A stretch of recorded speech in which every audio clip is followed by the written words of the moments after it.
Welcome to Pod Save America. I'm Jon Favreau. I'm Dan Pfeiffer. On today's show, a grand jury in Manhattan votes to indict Donald Trump. The right turns a school shooting into a culture war. Kevin McCarthy wants Joe Biden to pay a debt-ceiling ransom, and Congress might want to ban TikTok. Then I talked to the Democrat responsible for the single biggest upset of the 2022 midterms, Congresswoman Marie Gluesenkamp-Perez. All right, let's get to the news. Dan, we got him. It's done. It's over. Okay, so here's what happened. It's just so you're all following along at home. We recorded the pod, the Thursday pod, and it was, and then 10 minutes after it was released, 10 minutes, Dan, we learned the news that Donald Trump has been indicted. I just was sitting at my computer. I saw a Slack message pop up that said, "The Thursday pod curse." What could this be? Could it be the thing? Yes, it was the thing. I was in a meeting and didn't even know any of this was happening. Unusual for me, host of Offline. I had my phone in my pocket. I wasn't even looking at my phone. Walked back to my desk, and then I heard Michael Martinez just say something like, "Oh, he was indicted." And I'm like, "Wait, what? He was indicted? What?" And then everyone's like, "Oh, yeah, Trump was just indicted." And I'm like, "Oh, thank God the pod's not out yet." And then someone told me the pod had indeed gone out. I have always assumed that the moment Trump was indicted, if you or John or Tommy were in a meeting, someone would come barreling through the wall like the Kool-Aid Man to tell you that. I can't believe they're like, I can't, there's no offense to your media company, which I depend on for my livelihood, that there's no meeting so important that it cannot be interrupted for news that Donald Trump has been indicted. I think Tommy still doesn't know. He's rocking around here somewhere. He hasn't even, he hasn't shown up. It's just like looking at maps of the Donbas. So we can't talk about too much right here because we know very little. By the time you hear this pod, hopefully there'll be more information. But basically what happened is there are a couple sources told the New York Times, and now NBC, CNN, and other outlets have confirmed, every outlet in the world, that the grand jury has voted to indict Donald Trump. We don't know the exact charges just yet. We don't know exactly when he will surrender, though we assume that it's been reported in the New York Times that in the coming days, District Attorney Alvin Bragg will negotiate the terms of surrender with Trump and the Secret Service and his staff, and he will come and he will be arraigned. We will then find out what exactly the charges are. Obviously, they're focused on hush money payments to Stormy Daniels, but there could be other parts to the indictment. Again, we don't know yet, so we're going to wait and find out. But it's funny because when we originally recorded this pod, we talked about the fact that the Manhattan grand jury was reportedly going on a previously scheduled hiatus starting on April 5th and wasn't going to hear evidence in the Trump case until April 24th. The loophole on that was always, well, maybe they'll vote between now and when they go on hiatus on April 5th. And sure enough, that's what happened. Here we are. Donald Trump has been indicted. What do you think, Dan? What's your take? Quick take. Let me see. My hot take based on no information on something we've been talking about for literally weeks now. I mean, we tried to do this last week when we thought the indictment was going to drop the next day or moments after that podcast. So I'll try to do this again. I mean, this is a historic moment, and it shouldn't get lost in whatever the absurd truths are going to come. What the MAGA media idiots say is that the former president of the United States and the leading contender to be the Republican nominee for president again was indicted for a crime and is going to be pursuing that presidency while also trying to fight a conviction in court. That is a gigantic deal, and there's a lot of questions to be answered and things to be explored with the fact that most of his party is going to stick with him right through this and defend him to the core, even despite whatever electoral and political implications this may have. Yeah, let's remember that much of the 2016 election revolved around the fact that Hillary Clinton was under federal investigation for email protocol, to which she was cleared of any charges and not indicted at all, and that still hurt her considerably.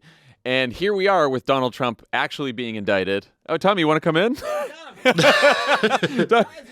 Finally, someone who will interrupt in a meeting in the crooked media. And now we have Donald Trump, who has been indicted, one of potentially multiple indictments, and perhaps the least severe indictment in terms of the crime committed. Yeah, maybe this will spark some indictment fever among all the other people investigating Donald Trump. I mean, one of the questions we asked in the old part of the pod that you're not going to hear is, will Jack Smith now beat Alvin Bragg to get the first indictment of Donald Trump? Now it looks like Bragg wins. Bragg wins the race, but Special Counsel Jack Smith is out there. He has got a federal judge has ordered Mike Pence to testify of Hang Mike Pence fame about his interactions with Donald Trump leading up to January 6th. And another federal judge ordered Mark Meadows and a bunch of other Trump senior staff to testify as well. So the January 6th investigation by the special counsel is proceeding. The classified documents investigation is proceeding, as is the Fulton County DA's investigation into Trump overturning the election in Georgia. And I think, if I remember correctly from many pods ago talking about that looming indictment in Fulton County, that grand jury, I think they seat grand juries on a monthly basis, and next week is the first week in April. So they may get cracking on that one too, because Fani Willis is sitting on a recommendation which we don't know, but we have reason to believe is that the people around Donald Trump, and possibly Donald Trump included, should be indicted. Man, this is it's indictment season. Here it is. In like a lion, out like a lamb. Okay, so when we come back, you will hear the rest of the show minus the original indictment talk, which is certainly events have overtaken that, and then we'll be back on Monday's pod to have better takes takes that have marinated over a weekend of analysis and possibly more reporting. Yeah, that's what we're going to do. RIP to our top analysis and excellent jokes from that section of the pod that no one over here. All right, we will be right back with the rest of the originally scheduled Thursday pod. We have a few stories to cover, starting with the fallout from another gut-wrenching mass shooting at a Nashville elementary school that left 6 people dead, including 3 9-year-old students. It was America's 130th mass shooting this year. A reminder, it is only the end of March. And the 19th school shooting. Altogether, we've lost 63 children to gun crimes in 2023. In Nashville, the killer was reportedly a 28-year-old former student at the private Christian school who was able to legally purchase firearms, including the AR-15 used in the shooting, who was able to legally purchase 7 firearms, including the AR-15 used in the shooting, despite being under care for an emotional disorder. But the fact that weapons of war are easily accessible to young people with mental health issues hasn't really been mentioned by Republican politicians or right-wing media types, who've instead focused on the gender identity of the killer. There is a theory that the trans identity may have played a role in the motivation of the shooting. But we also don't know the extent to which drug therapy of any sort, transgender related or non-transgender related, also might have come into play here. We can only talk about the guns. We can't know what kind of drugs she was taking, what kind of hormones or SSRIs or benzodiazepines. We can only guess. The trans movement is targeting Christians, including with violence. So Christianity and transgender orthodoxy are wholly incompatible theologies. They can never be reconciled. They are on a collision course with each other. One side is likely to draw blood before the other side. That's just a small sampling of what has quickly become the right-wing obsession of the week. Politicians like J.D. Vance and Marjorie Taylor Greene have also used the shooting to demonize all trans people. It's vile. It is dangerous at a time when violence against trans people is at an all-time high, and it's just gross. What's the best way to respond to that garbage, do you think? Well, I think it has to be stated that just because the one individual who did this heinous act may happen to be trans says nothing about the trans community or any other trans person walking the face of the planet. And to suggest otherwise, as you say, is deeply dangerous. It is an absolutely dangerous thing to do that could potentially lead to more violence. And so I think it is completely fair to tell these attention-starved hobgoblins to fuck right off for the way they talk about this. It is it's disgusting and it's dangerous. Now, we take a deep breath and we think about how we respond to this in a political context, how individual folks like us, Democratic politicians, et cetera, deal with this. And I think it is important to acknowledge that Democrats have a moral obligation, a political imperative to stand up here to defend trans people from these accusations, from the bigotry emanating from Republicans, from the laws that are being passed across this country. We absolutely have to do that. The way I would do it is I would say, Republicans are trying to demonize trans people and divide this country to distract from the fact that they oppose the common sense bipartisan solutions that would prevent tragedies like these. Bans on assault weapons, universal background checks, red flag laws that would prevent dangerous people from getting access to guns. That is why they are doing this. And we should call that fact out and not try to ignore this. It's not taking the bait. It is doing the right thing and providing context and facts about what is happening. It is not playing their game, it's calling out their game. Yeah, no, I agree. I mean, look, out of the thousands of horrific mass shootings this country has endured over the last decade, 3 of the killers have been trans. More than 99% of the killers are cisgender. Most are men, most are white, most have mental health issues. Some are motivated by hate towards people who are different than them, usually because of their race or ethnicity or religion. What they all had in common was easy access to guns, which also, by the way, separates them from all of the cis white men with mental health issues or extremist views in other countries, because they don't have as easy access to guns in other countries, and so they don't have as many mass shootings. And that's also true. I mean, the right, you're calling out the right's game here, and this is what they've been trying to do now for the last several years. Like, they want us to believe that because a mass shooter happened to be trans, that we should be afraid of all trans people, even though trans people are far, far more likely to be the victims of violence and the perpetrators of violence. But, they need a villain. Someone's got to be the villain. Muslims, gays, Jews, immigrants, now it's trans people coming for our kids, right? And it's not like, I have concerns about pronouns or bathrooms or sports. It's now, you hear it from Tucker, you hear it from all these folks on Fox, you hear from Ben Shapiro. These are violent radicals who are coming for our kids, right? So we need a parents' rights movement. And it's like, you know what? How about a fucking parents' rights movement for us too? Like, I think parents should have the right to send their kids to a school where they're not going to be murdered in their classroom. And parents should have the right to send their kids to a school where they're going to be taught to show respect and kindness to every other person they meet, whatever they look like, wherever they come from, wherever their family looks like. That's like a parents' rights movement that I think Democrats should demand. I think we should demand that we should send our kids to school where they don't ban books or try to cover up uncomfortable parts of our history.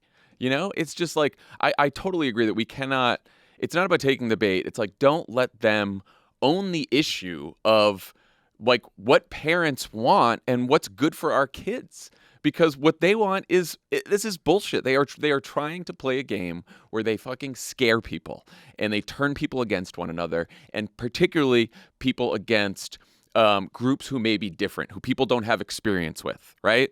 And so they know there's a lot of people in this country who maybe don't know a trans person. And so they're going to scare the shit out of those people by making shit up about what the trans people want, when all they really want, when all what trans people really want is to fucking be left alone, to live their lives. Republican ideology demands a scary other. You can look at every Republican election and they pick one every single time, and as societal acceptance grows for those groups, as those groups gain more political power or more civil rights, they move on to the next one. And so in 2004, the Republicans ran a campaign that was based entirely on a completely bullshit constitutional amendment to gin up homophobia to get their base. And as the country became more comfortable with gay marriage and civil rights for gay Americans, they switched to trans people. And they're going to keep going and going and going. That's what they've been doing for the entire history of the modern Republican Party. Yeah. And we should not. And look, and there was another, like a PBS poll out yesterday, a Marist poll too, that showed there, it's like up to 60% of Americans don't support a ban on gender affirming therapy. They don't support a ban on drag shows, as is happening in Tennessee and other places. So they don't support this bullshit. And Democrats should know that and feel confident about that when you go out and actually do what you said is our moral obligation to actually defend all groups from Republican attacks that Republicans try to otherize. President Biden and other Democrats have called on Congress to reinstate the assault weapons ban. Democrats in state houses have been trying to pass other gun safety measures like background checks, red flag laws, and raising the age to buy semi-automatic rifles. they keep running into a wall of opposition from most Republicans and even some Democrats. We have the same fucking conversation every time a mass shooting happens. And it feels like nothing ever changes. Obviously there was a first bipartisan gun safety legislation in a decade passed last year. So that's good. And yet, every single one of these mass shootings, there's another AR-15 at play here. And there's someone who had, there should have been a red flag law. Someone who had mental health issues was able to buy a weapon of war. Like, how do Democrats start changing the politics on this issue? Where do we even begin?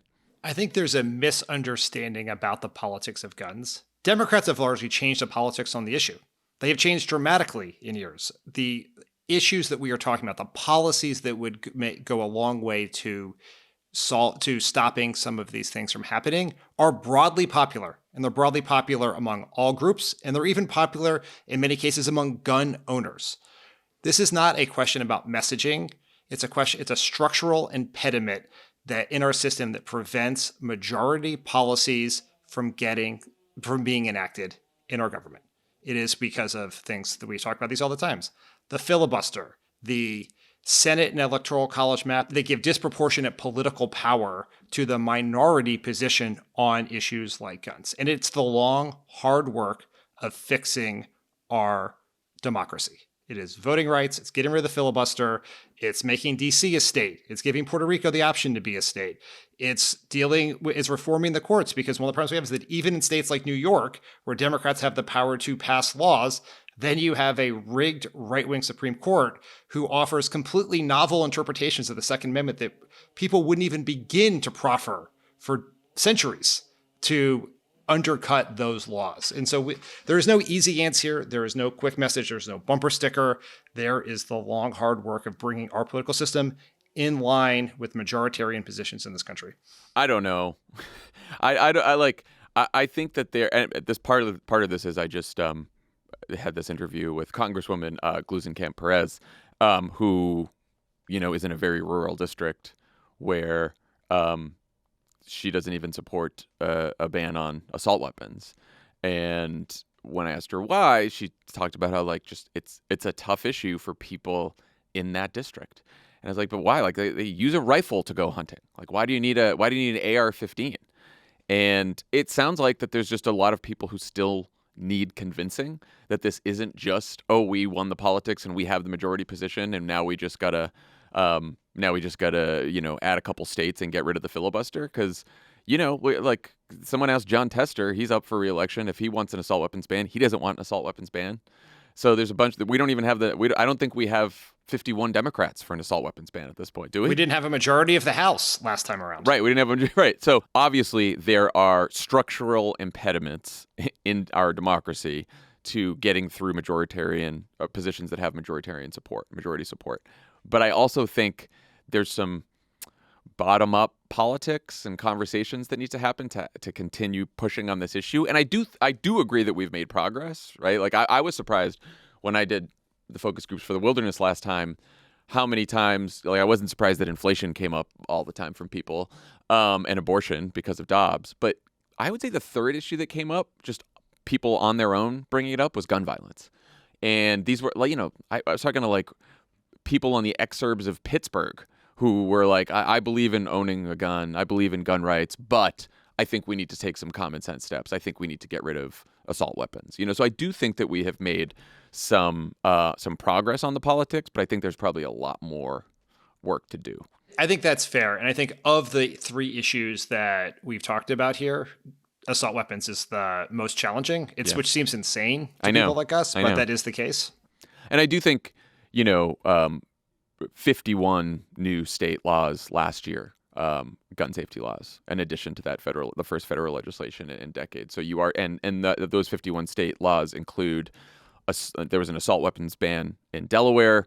There was high capacity magazine bans in 4 other states. So you are starting to see some progress on the state level. So people shouldn't lose hope. But I do think, look, I think part of this is Democrats shouldn't be afraid, right? Like, I don't think there's a ton of consultants who would tell you if you're running a race to run ads about guns and gun violence. but I think that the fact that we're seeing these horrific massacres in schools, I really believe that will connect with parents, even parents who happen to be gun owners, in a more visceral way, at least in some communities. Today's episode is sponsored by Simply Safe Home Security. Think about everything that's in your home. What's your most prized possession you'd never want to see taken from you? Whew. Well, let's not get too dark. I got a nice acoustic guitar. I wouldn't want that taken. Yeah.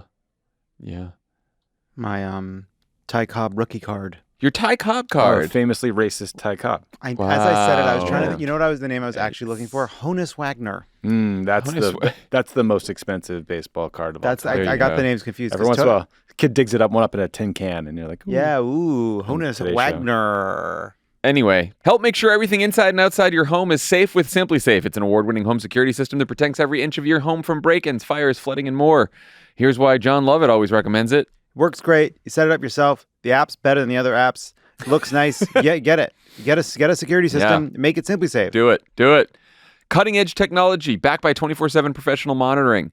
They use Fast Protect technology only from Simply Safe to capture critical evidence and verify the threat is real so you can get priority police dispatch. There's 24/7 professional monitoring service that costs just under $1 a day, less than half the price of traditional home security systems. You can lock and unlock your doors, access your cameras, and arm and disarm your system from anywhere. Customize the perfect system for your home in just a few minutes at simplysafe.com/crooked. Go today and claim a free indoor security camera plus 20% off your order with interactive monitoring. That's simplysafe.com/crooked. There's no safe like Simply Safe. Pod Save America is brought to you by Article. This time of year means spring cleaning. And if you're anything like me, it's also your annual reminder that you need more storage space. Yeah, especially with kids stuff now. Oh, yeah. There's toys everywhere. Where does Toys the everywhere. DockATot go? I don't know. God. What is the DockATot? Do I even remember? Probably not. Yeah. Article believes in delightful design for every home, and thanks to their online-only model, they have some really delightful prices, too. Their curated assortment of mid-century modern, coastal, industrial, Scandi, and boho designs makes furniture shopping simple. One of those is fake. Yeah, I think it's got to be Scandi. That boho. Article's team of designers are all about finding the perfect balance between style, quality, and price. They're dedicated to thoughtful craftsmanship that stands the test of time and looks good doing it. Article offers fast, affordable shipping across the USA and Canada. Plus, they won't leave you waiting around. You pick the delivery time, and they'll send you updates every step of the way. Article's knowledgeable customer care team is there when you need them to make sure your experience is smooth and stress-free. We love Article. We have lots of Article furniture all over the office. All over this office. Comfortable couches, chairs, bookcases. They got it all, really. Yeah, and it looks great. All of your and furniture it's needs. affordable, and It shows up quick, John. It does. That's the key. That's yeah. You don't want to be waiting. You can order a couch and 6 it can to 8 take... to 12 weeks. Yeah. You know, Article's offering our listeners $50 off your first purchase of $100 or more. To claim, visit article.com/crooked, and the discount will be automatically applied at checkout. That's article.com/crooked for $50 off your first purchase of $100 or more. Pod Save America is brought to you by Lomi. Talk about eco-guilt, the feeling that you're not doing your part to help the environment. Boy, every day it's a struggle. I was building this pipeline in North Dakota, and I was feeling terrible about myself. I was longlining for tuna the other day, and it just didn't feel right to me. When I was drilling for oil in the backyard. Well, I mean, okay. Lomi. Anyway, Lomi allows anyone to turn their food scraps into dirt with the push of a button. You're my competitor, Charlie. Lomi is a countertop electric composter that turns scraps to dirt in under 4 hours. There's no smell when it runs, and it's really quiet. Thanks to Lomi, I got way less garbage every week. All you gotta do is turn on the news now. Turn up. Yeah. Okay. It's something. It's something. Hey, can we yes and this ad? Yeah, session? Yes. thanks, Yeah. buddy. John. Yeah. It's I trust what I was trying to do. You know. So anyway, I had like 50 bags of garbage. What'd you do with them? Well, now I don't have 50 bags because I use a Lomi, and Down to like now 5. I just have 50 pounds of dirt. That's great. I'm trying to get rid of all this dirt I have. You want to bury our jokes? Example of you using it recently. Let's see. I ate some food. I took the scraps. I put it in the Lomi. You know I what hit the it's- button. I got some dirt. You know what it's really good for? What? If you cook fish and you have any leftover fish, that's not gonna wear well in the trash can. You don't like the smell of old fish? You got to put it in the weird. Lomi, and then it doesn't smell like anything. Also, it means you're producing less methane if you're turning your garbage into dirt, and that means that you're helping the environment. Yeah, we share an office with Lovett. We could use a little less. Methane. What? That's Methane. true. Oh, yeah, That's because true. the joke there is I'm constantly farting. You or pundit. I don't know who. If you want to start making a positive environmental impact or just make cleanup after dinner that much easier, Lomi is perfect for you. Head to Lomi.com/cricket and use the promo code cricket to get $50 off your Lomi. That's $50 off when you head to LOMI.com/cricket and use promo code cricket at checkout. Food waste is gross. Let Lomi save you a cold trip out to the garbage can. All right. Turning to this week's other headlines. In special counsel Jack Smith's January 6th investigation into Trump, a federal judge has ordered former Vice President Mike Pence of Hang Mike Pence fame to testify to a grand jury about his conversations with Donald Trump leading up to the day he was almost hung. A judge also ordered Trump Chief of Staff Mark Meadows and other senior White House Trump aides to testify as well. What do you think? I think there are 2 points to acknowledge here. One is these prosecutors absolutely have to get this right. And that can take time. Agreed. Because if there is a hole in one of these cases, a piece of exculpatory evidence missed or something, it will dramatically damage the effort for accountability, both legal and political. Even if nothing happens with a criminal case, I think if there was some screw up by federal, state, or local officials trying to charge Donald Trump with a crime, that would be weaponized in a way that could be very damaging to the effort to hold him accountable.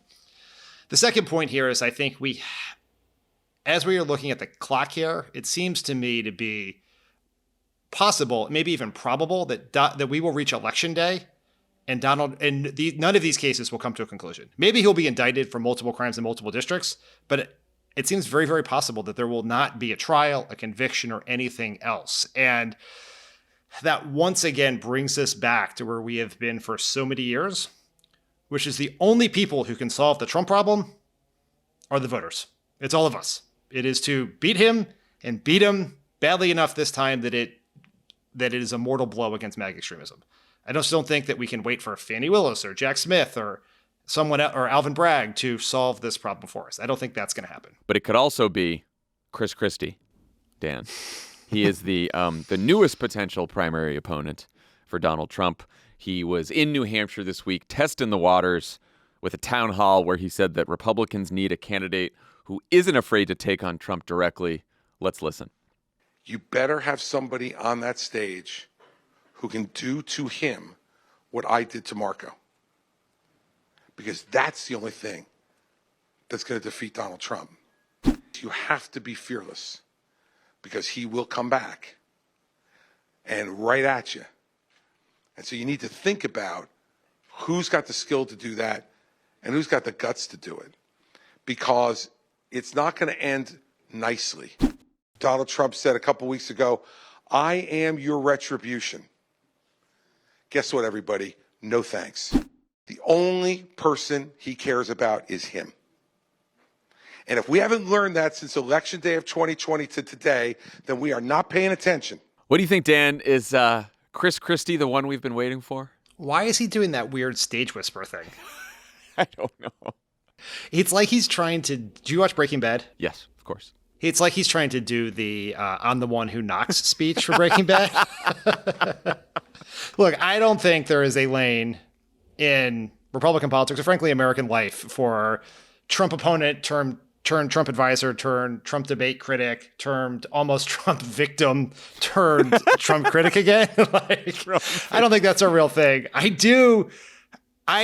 If Chris Christie's goal is to get in the race and just be the anti-Trump person and the one to have the quote unquote courage to call Trump a loser repeatedly, that probably has some marginal value to defeating Donald Trump. I don't think it ends in Chris Christie getting more than 2% of the votes, but I think he's someone who gets press attention. He's a pretty good performer on stage. You could see him getting under Trump's skin in debates. So, I guess in the sense that it's marginally helpful content for us, kudos. Welcome to the race. 2 points here. Is that your prediction for his how he finishes? 2 points? It's like Connor Roy. I'm worried that they're worried that I'm gonna get squeezed down from 1%. And Greg's like, isn't 1 the lowest number? That's Christie and Pompeo and the rest. Yeah. Number one, I went back because I forgot what the debate moment between the specifics of the debate moment between Christie and Rubio. Now that Chris Christie is out there, basically saying that his main credential for running against Donald Trump in 2024 is that he brutally assaulted Marco Rubio on a debate stage. And it's like Marco Rubio gives this dumb, memorized 25-second speech about, Barack Obama. And Chris Christie points out that it's a memorized speech that's talking points.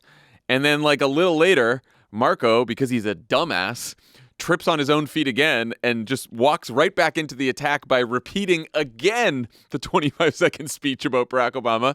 And Chris Christie merely points out that he did. That was it. That's why we need Chris Christie in that arena. Because he was able to point out that the blow-dried talking points candidate repeated himself again on a debate stage. Look, he took out one of the least talented people to ever run for president in the history of the United States.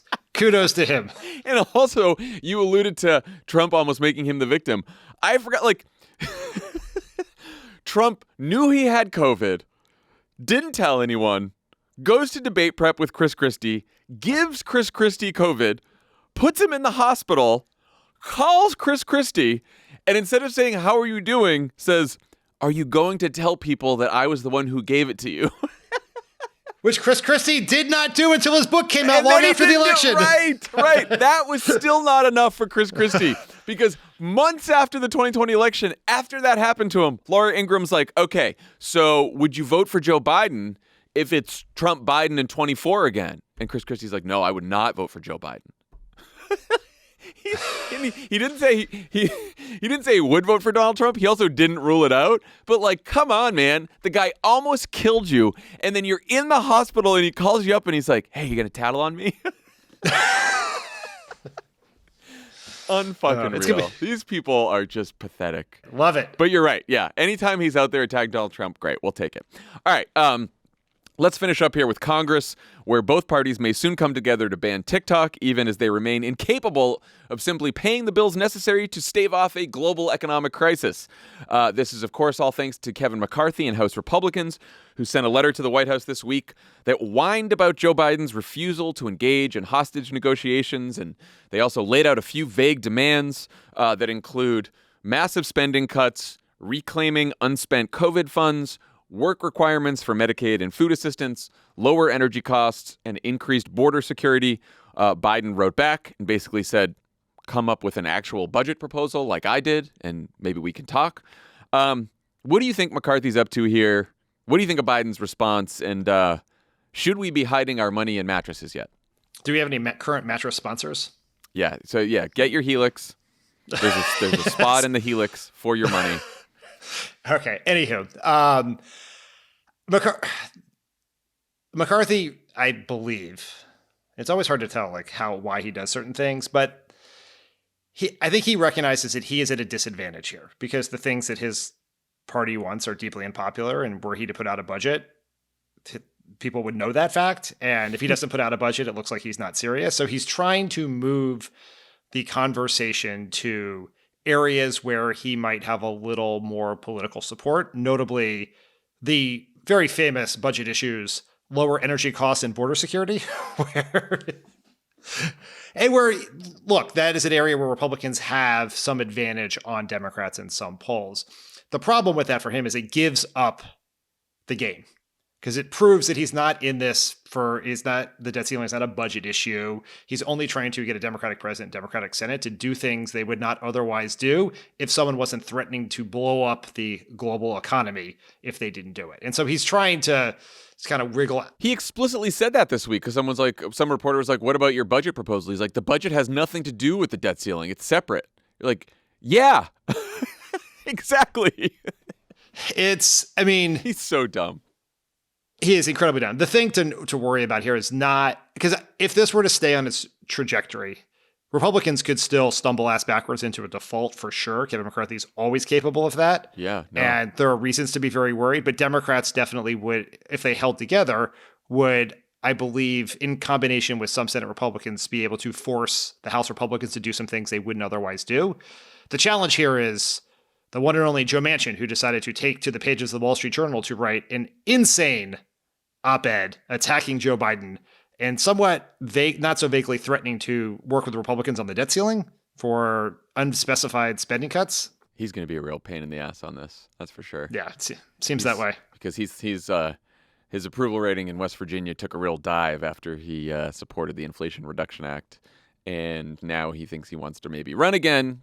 Clearly, and it certainly seems like he's going to try to set himself up to either leave the party, become an independent, or just, if not, run against Joe Biden, the Democrats, in this race, because that's probably the only key to his political survival. You can put me down as extremely worried about default, particularly after I read a couple quotes from Patrick McHenry, who's the Financial Services Committee chair, and he's like a McCarthy ally. He's seen as like a serious budget person. He's also sort of been acting as a bridge between McCarthy and the kooks in the caucus. And he said, just this week, I don't see how we get there. I don't even see a path. I've never been more pessimistic about where we stand on the debt ceiling, and we've been in some bad situations before.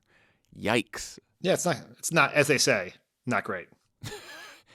I think that it's tough to talk about the politics of this one, because it's like, yeah, I think that the Biden and the Democrats have the upper hand right now because McCarthy's an idiot, and clearly they can't even come up with the budget. They can't agree on. In order to take a hostage, you got to figure out what your demands are. You can't try to take the hostage and then threaten to kill the hostage, but you're like, unless you give me, I don't know. I'm not sure yet. You tell me what I'm supposed to ask for. That's what he's saying right now. So, like, yeah, despite the fact that he's a dipshit, it seems pretty dark right now. Like, I don't know how. I think either Kevin McCarthy loses his job, or we default. I don't know that. I don't know that Kevin McCarthy can keep his job and we lift the debt ceiling at this point. I don't know. The folks at Punchbowl reported this week that McCarthy is considering to pass a short-term extension to get to try to line up the debt ceiling and the budget fight even though he thinks they don't have to do it with each other. Yeah. Okay, yes. Even though they have just out of coincidence, that's what that would happen. And that will be how that plays itself out will tell us a lot. Does he do a clean extension? Does he do what they did in 2011, which is pass a short-term extension with a funding, with a spending cut attached to it, like a little haircut, as they call it? Do Democrats go along with that? It's going to sort of give us the contours of it. But their time is running short here, and we are not making real progress. And that's kind of the wrong framework to look at it, because progress is Republicans passing it. Progress is not some fake meeting. It's do they do their actual job? And they have shown less inclination to do so than they did at the outset. So put your money in that mattress. Put your money in the helix. All right. I mentioned a potential TikTok ban, which has united politicians from both parties after the company's CEO testified before Congress last week. The goal was to put lawmakers at ease about Chinese ownership of the platform. He did the opposite. There's now a bipartisan bill that would give the federal government the authority to regulate technology produced by countries like China that have an adversarial relationship with the United States. McCarthy says he's interested in moving something like this legislation through the House. The bill has about 22 sponsors in the Senate, and the White House says that they support it as well. You wrote a message box on this topic last week. What do you think should happen, and what are the politics here for Biden and the Democrats? I don't know what should happen, and really no one does, because it seems pretty clear that the members of Congress and the administration who have seen the intelligence on whatever the connections are and the activity with the Chinese government and TikTok are worried. They see there's a threat. They have not told us what that is, other than the fact that we know that TikTok has already admitted to spying on a U.S. journalist who was doing reporting on the company, which seems like, I don't know, a giant fucking red flag. But if there is going to be something as drastic as a ban, I think the federal government and the intelligence agencies have to be as transparent as possible about what the reason is. You can't just say, trust us. Yeah. The intelligence agencies have not earned that right to say that. And I know that's complicated because the information is classified, and revealing it could disclose the people and the methods that got us that information, but you can't ban the most popular social media app in the country without explaining it. So I think that if they're going to do that, they have to do it. The White House's support for the bill is interesting, because this is really like the Hot Potato Act. It's like Congress isn't going to ban it. They're going to give Joe Biden the ability to ban it. But I think that's the reason the White House supports it is to increase leverage on ByteDance to sell TikTok to a U.S. company, which is what the government is trying to force TikTok to do, which would solve a lot of these problems short of a ban. The politics are complicated. China is the American people have never seen China as a greater threat than they do right now, at least in the decades that Gallup has been polling opinions on China. The approval rating of China is 15% in the United States. To put that in perspective, Russia is at 9%. So deeply unpopular. There are majorities of just about every single group support banning TikTok. Majorities, almost 2/3, believe that the Chinese government is trying to accessing our data. Majorities believe that the Chinese government is using TikTok to influence American politics.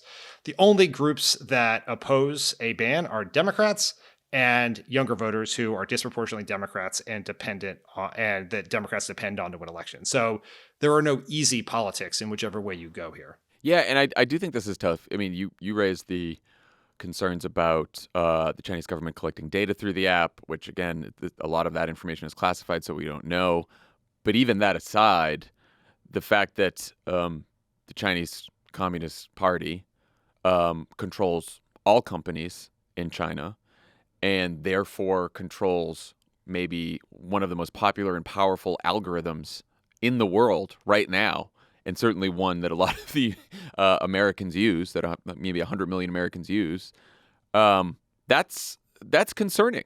This is an authoritarian government. This isn't a government who is supporting Putin in his war, that is has trampled minority rights in China. Like, this is not just some random government across the world that's only like xenophobia that's driving this, right? They are an authoritarian government that has an adversarial relationship with the United States and controls this algorithm and potentially is collecting data from us. Like, I do think it's a tough one.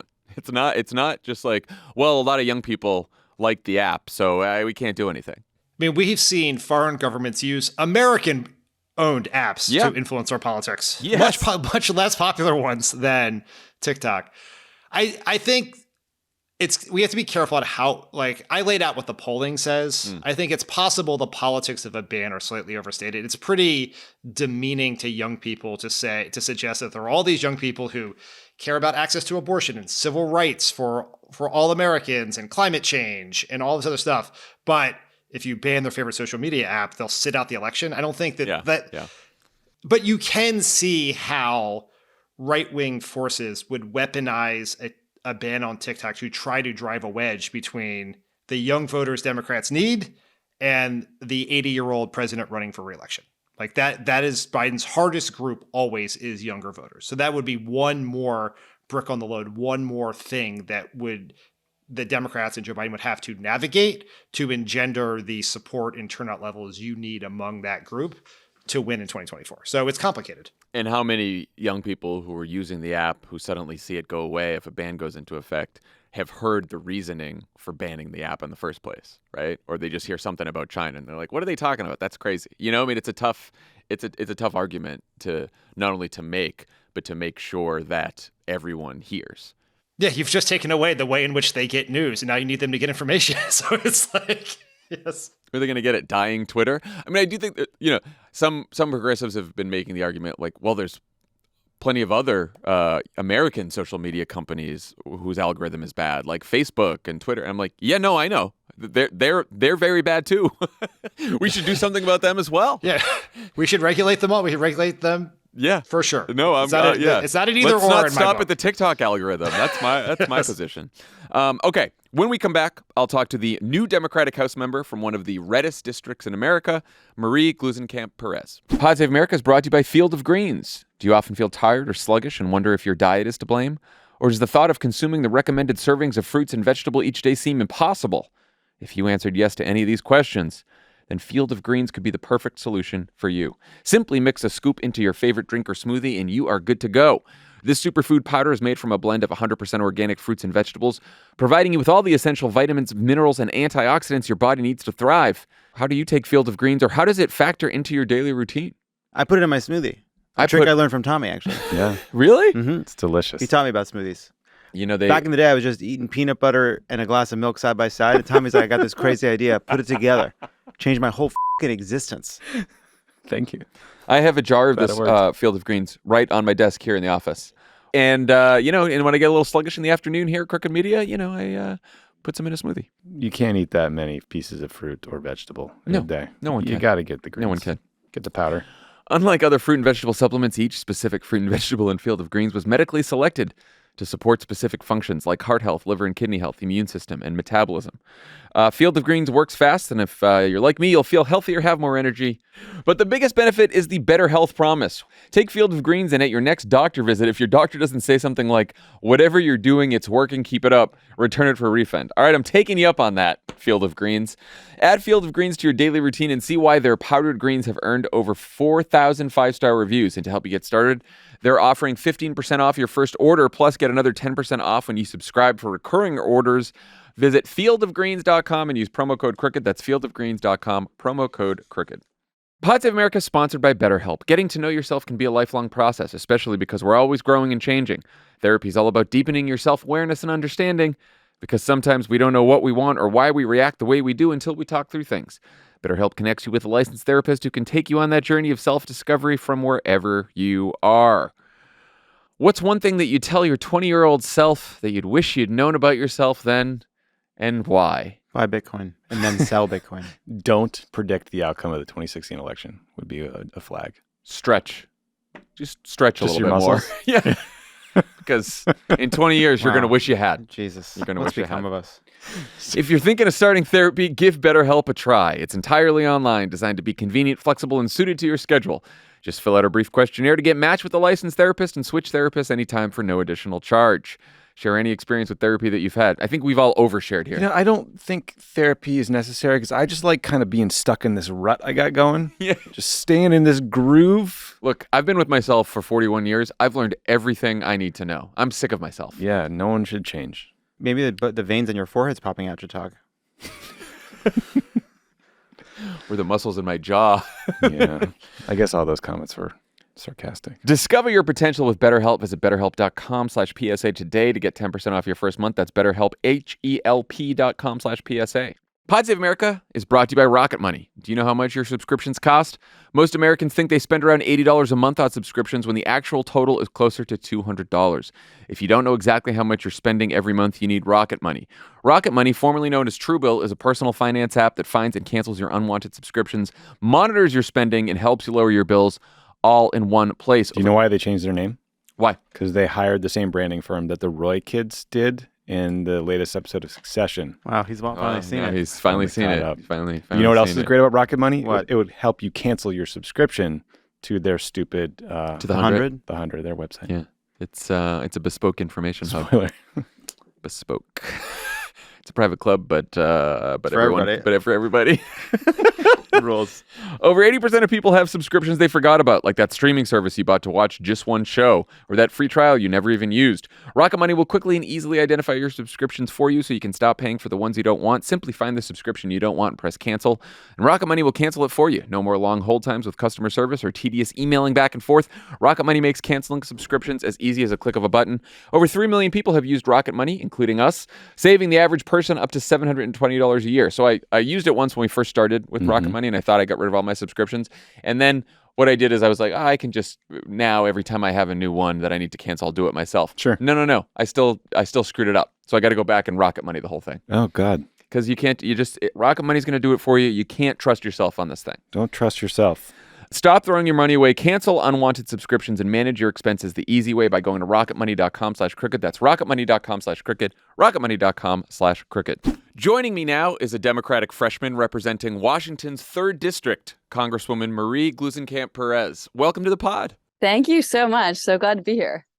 So you are a 34-year-old auto repair shop owning pro-choice mom who pulled off the biggest upset of the 2022 midterms in a rural district that Donald Trump won twice. 2 questions to start. Why did you do it, and how did you do it?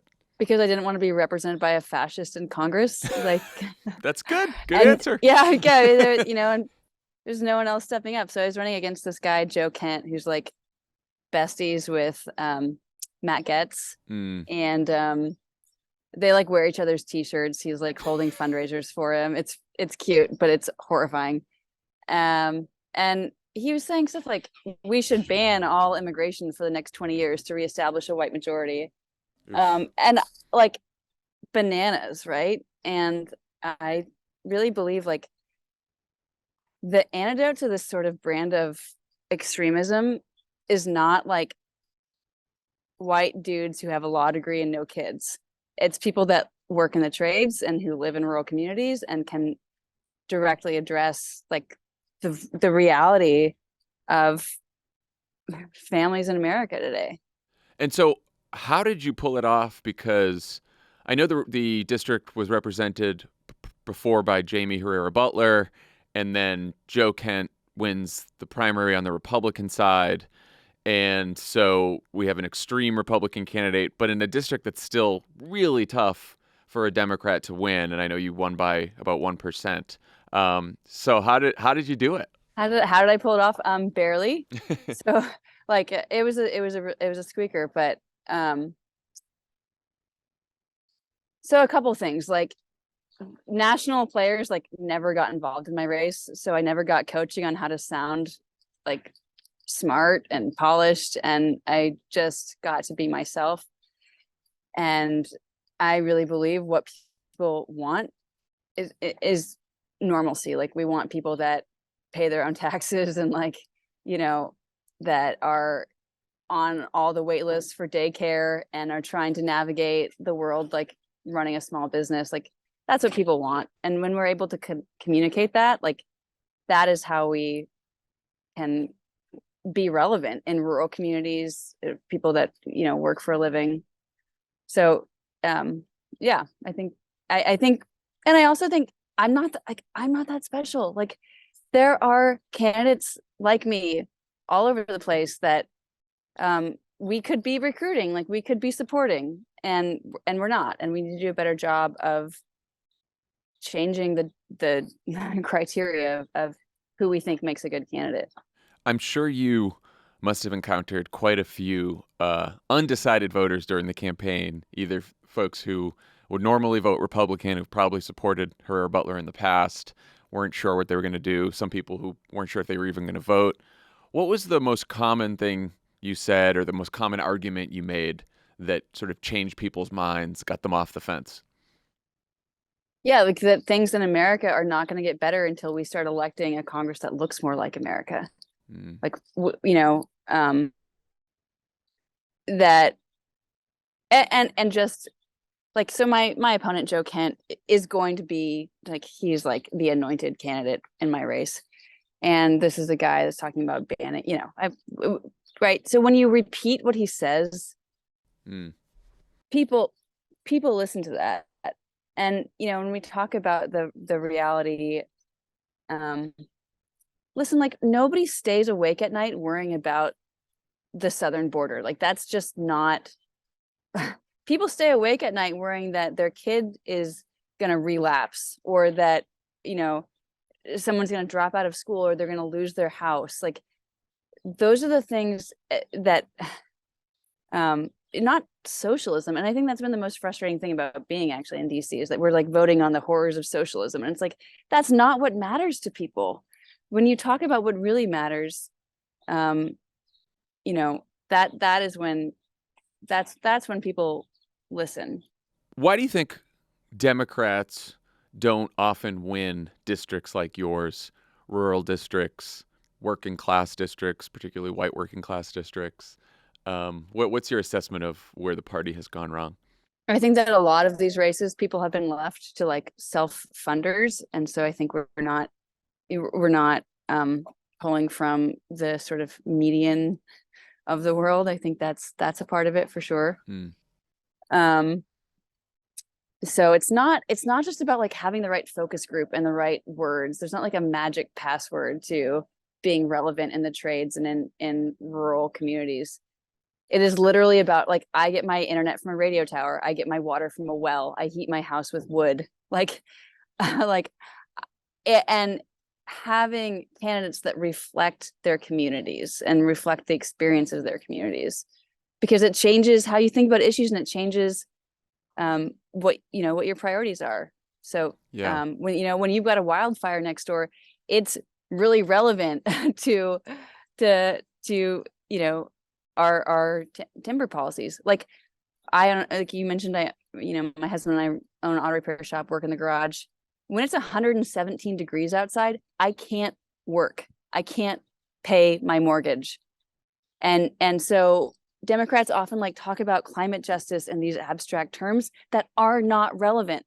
Like, you have to talk about the actual reality of people who work in the trades can't make money. We can't function. Like, I'm going to get heat stroke. Yeah. Working outside. There are Democrats who argue that most white working class voters didn't vote for Donald Trump because of his populist grievances, but because of his racial grievances. What do you think about that? Well, for one thing, I think that there's a tendency to sort of be patronizing towards people that work for a living and explain their thoughts in less than relevant ways. I also think that anger burns hot, and Trump really utilized anger and fear. I don't know how durable that is when you see being angry doesn't fix things. Yeah. And I also think that they have spent so much time talking about or problematizing and highlighting issues that aren't really relevant to making solutions, that it's left open this huge gap. So I'm on ag, the ag committee, and I've been holding a bunch of farm bill listening tours. And you know what farmers are talking about? They're talking about antitrust issues because there's been insane consolidation in meat packing and transportation and marketing. They're talking about antitrust. I'm not hearing Republicans pick that up and run with it. So there are these places that we are not, Republicans are not playing in, that really, really, really matter to rural communities, to people who work for a living, and they matter to us. And so there is an opportunity if we can listen to people respectfully and take their concerns seriously. Yeah. It's interesting hearing you say we need to run candidates who look like the rest of America. I feel like for the last decade or so, the Democratic Party has done a great job putting forward candidates who look like America in terms of race and gender diversity.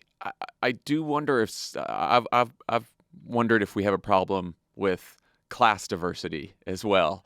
Absolutely. Well, and we have as the Democratic coalition becomes more college educated, I think the college educated part of the coalition, it's more activist. You have people who are engaged, who are participating, and those are the people that you hear a lot, and that's great. But I do wonder if that leaves us open to the charges that we don't understand how most people in this country live of all races. Yeah, no, and it is paramount that we have equity in education systems. That is paramount. But also, how fucked is it that we don't respect or listen to people until they have a college degree? That's shame. Yeah.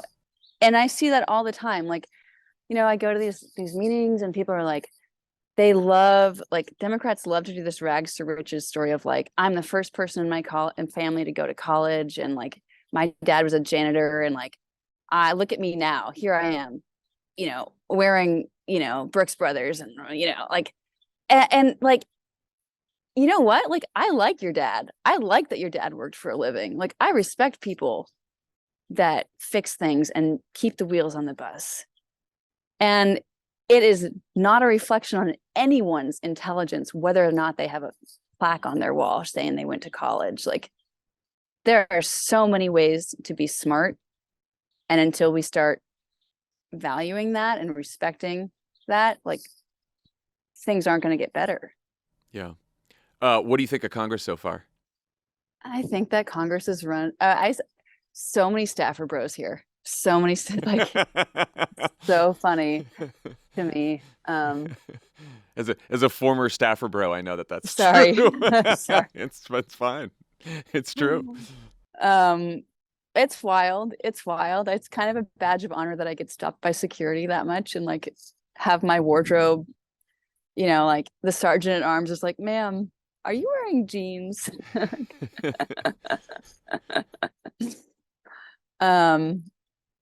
So I think there's a lot of opportunities to make progress.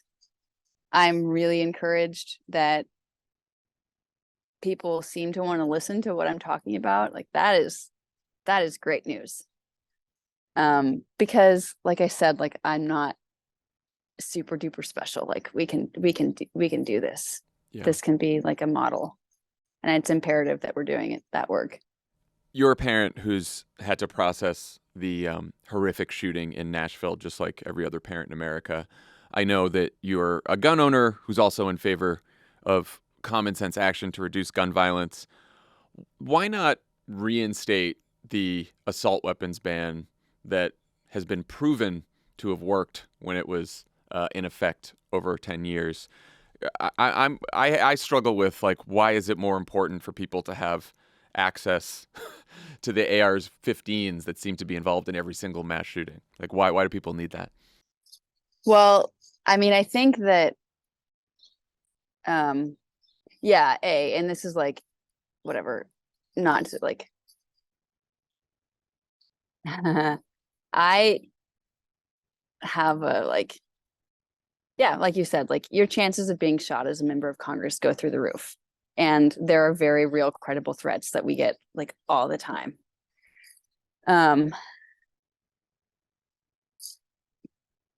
There's also a constitutional right to bear arms. And I think that, people that want to have, like,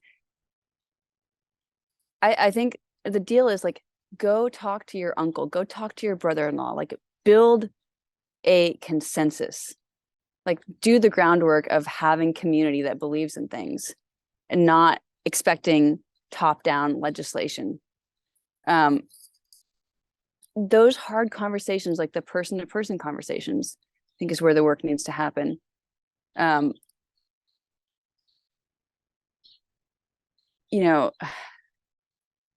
yeah, I mean, yeah, absolutely. Like my kids going to public school, like it's those are the kinds of things that keep people up at night, and they deserve serious attention and serious work. Do you support an assault weapons ban? No, I don't. Why not? Because there's a constitutional right to it. And so, if we can build the national consensus that a constitutional, that's a different question than should Congress, who by and large, by the way, is like there are a lot of members from rural districts. There are not that many members who actually live in the rural parts of their rural districts. Yeah. And so it is different living in places where the sheriff is not going to be there for an hour. There's never going to be that. Right. I guess my question is, and again, I'm speaking as someone who I'm not a gun owner. I've never fired a gun. I don't know a lot about gun culture, so copping to that for sure. But I understand why some people might want a handgun for self-defense. I understand why people are hunters. They go shooting, right? Even if, but I don't understand the need for the AR-15, the need for the weapons of war, that many rounds, right? Like, because you're right, even if the sheriff's not going to be there for an hour, like someone's going to be able to do a lot more damage in a school with a semi-automatic rifle than they are if they could only buy a handgun. Yeah, I mean, so my opponent Joe Kent talks about, like, he is talking about Civil War all the time, and like he is talking about, like, he believes that, like, if the military has the weapon, the US population should have it. So like tactical nukes, like, and it's like,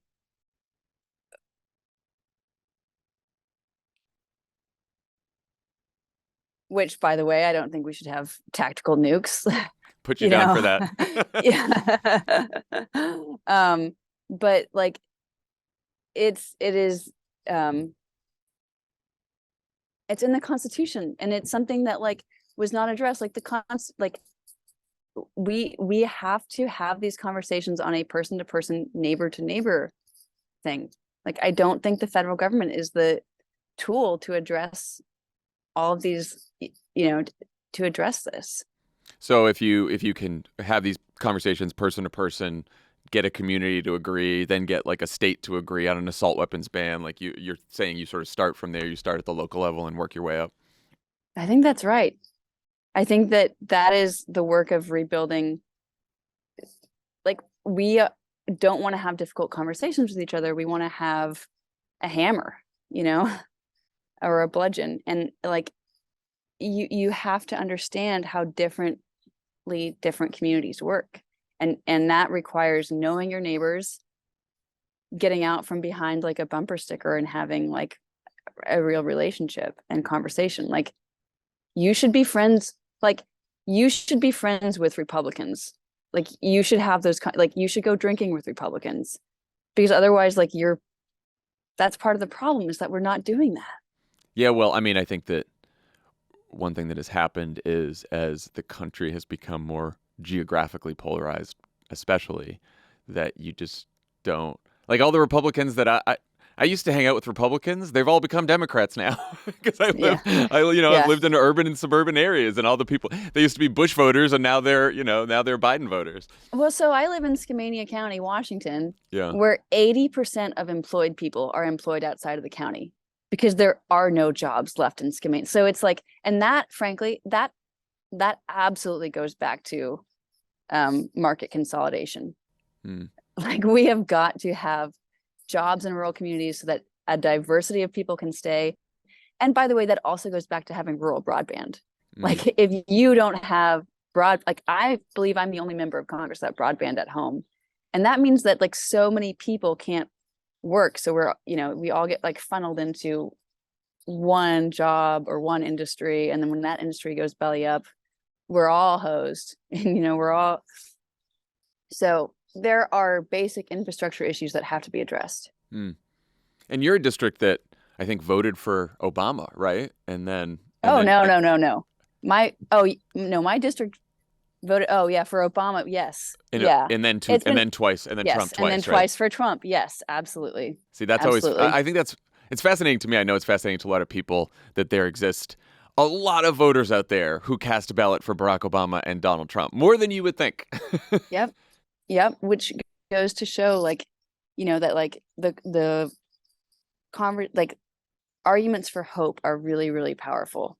But when those arguments aren't backed up by substantive, like, we have to back up substantive issue, like permitting reform, fucking critical, like at every level. Is that why you're supporting the HR1, the House Republican energy package? Is it mainly because of the permit? Are you worried? How much? Yes. How worried are you about the that it's going to require all these like more lease sales for oil and gas drilling? Yeah. Well, so it's going to the Senate, which is like the saving grace of this bill. Yeah. And my hope is that it goes to the Senate and they pass back something that strips the partisan parts out of it and keeps the substantive things that we have to have. Like, there are so many renewable projects that can't be hooked into the grid or do anyone any good because they can't get the permits to make more power lines. Yeah. Like, it's asinine. And like, and on a broader level, like, I think for a long time, the sort of groupthink for Democrats has been, Democratic policy has been, we are going to advance green energy by making fossil fuels more expensive. And like, we can not advance green energy on a moral basis. It has to be on an economic basis, because people who work can't fucking pay. Like, we're not buying Teslas. Spoiler alert. Like, people that get pay stubs and look at them aren't buying a Tesla. And so we have got to win this by, frankly, advancing nuclear, small nuclear reactors, not your grandmother's nuclear, like fusion, fission. Like, we have got to, like, solar, So we've got to compete on an economic basis, not off the backs of people that are driving their 1990 Honda Civic. Yeah. Well, and you have to get those people's consent to pass legislation, which is something that we often forget about too. You know, like you could be mad that they don't want to support X or Y, but like you got to convince people. What do you most want to get done in these next 2 years? That's a great question. I mean, one of the big deals for me in running for Congress is right to repair legislation. I think that is something that I can see, and that's something that touches everyone, not just people that fix cars for a living, but like it's being able to put a new battery in your iPhone. It is being able to change a gasket or a battery out in a home medical device, and it is absolutely tied to environmental. Like, we are filling up our landfills with disposable consumer products. And a generation, like 20 years ago, these things were all designed to be repaired and maintained. And the big players here want us to have disposable, like disposable cars, disposable, electronics, so that we're on this constant cycle of buying the newest thing because we can't fix the old thing. And I really believe like our cultural heritage as Americans is this like DIY belief of like we can fix our own things. We understand the technology we rely on. And so I'm the lead on the Repair Act is my big act, and also the Smart Act, which are more, those are more automotive and oriented, but it's groundwork for reaching into more the things that touch our lives. And like I've never bought a new car in my life. Like, the middle class relies on a secondary market, on a used market for so many of the biggest purchases we make. Yeah, and for all the coastal libs who are listening who don't understand the right to repair idea, it's just if my iPhone breaks, I can go to the Apple store down at the Grove, a mile away, and they'll fix it. I was reading you said somewhere that the nearest Apple store is like 3 hours from where you live, and so if your phone breaks, what are you going to do? You're going to take off from work, and you're gonna go down there, and these things can be done at home, and basically at its core, it's an antitrust issue. That makes sense. Thank you so much for joining and giving us the perspective of probably most Americans and most Democrats and a big chunk of Democrats that doesn't often get heard. So we appreciate you coming, Congresswoman Marie Gluesenkamp-Perez. Good luck and come back again soon. Thank you so much. I'd love to. Take care. All right. Thanks to Congresswoman. Wait, John. Yes. Before we go, can we have a quickie? We can have a quickie. Yes, Elijah. Oh, is this another promo for Stift? So the phrase, a quickie. Here's a piece from Politico. Uh-oh. I'm just going to jump right into it. Uh-oh. Because it's quick. Giving this man a mic kit was such a mistake. Just do one take today. Just one quickie. Okay. All right. From fine, Politico, whatever. a piece titled, "Why Glenn Youngkin Would Be Crazy Not to Run for President." I know this one. Of course.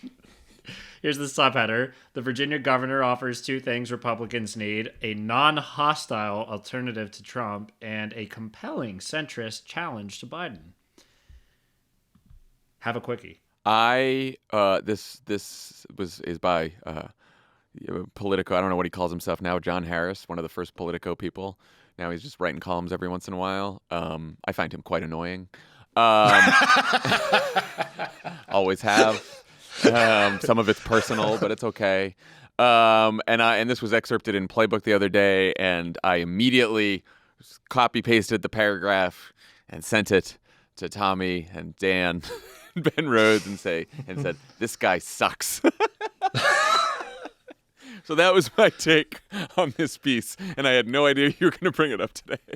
I just think it's so funny that there's a chance Have either of us, but particularly Jon Favreau, read the John Harris Politico column? Of course. There's no way to avoid it. Politico forces it into your brain via Playbook. But Elijah, the line that really got me was the one that was excerpted in Playbook, which was something about like, do Republicans need someone who's just going to like embrace Trump, or do they need someone who's going to focus on the cultural excesses of the ideological left and win that way? Just assuming that there are cultural excesses of the left that Republicans can run again. Just assumes it. I enjoyed the end where he said the importance of a Young King candidacy would be that it would be an entertaining addition to the 2024 race. So that's important. That's entertaining. Let's just. So I will say this: John Harris is a very, very smart guy, and I have talked to him and worked with him many, many, many times over the years. I think the defining way to understand this column is that when John Harris and Jim Vandehei, who was the other original Politico founder and now the founder of Axios. Also the founder of the Innovation Party. Just let's keep those 2017 hits coming. When John Harris and Jim Vandehei were pitching the idea to investors for Politico, they described it as an ESPN for politics. And that explains that last lesson. Now, that was a phenomenally successful business endeavor. I think it is very debatable the impact it's had on journalism and politics. Whether that has been as positive, I would say no. But Would you? Is that where you come down on that issue? I would, and I have, and will again. But that is ESPN for politics. Let's do it because it'll be entertaining to this entertainment thing that it does not really affect my life as a wealthy media baron. What does a non-hostile alternative to Trump mean? It means he's wearing some sort of fleece vest. That's what I interpreted it as. Yes. Well, thank you, Elijah. Thanks for riling us up one more time before the end of the pod. Thanks also to Congresswoman Gluesenkamp-Perez for joining us. Everyone have a great weekend, and we will talk to you next week. Bye, everyone.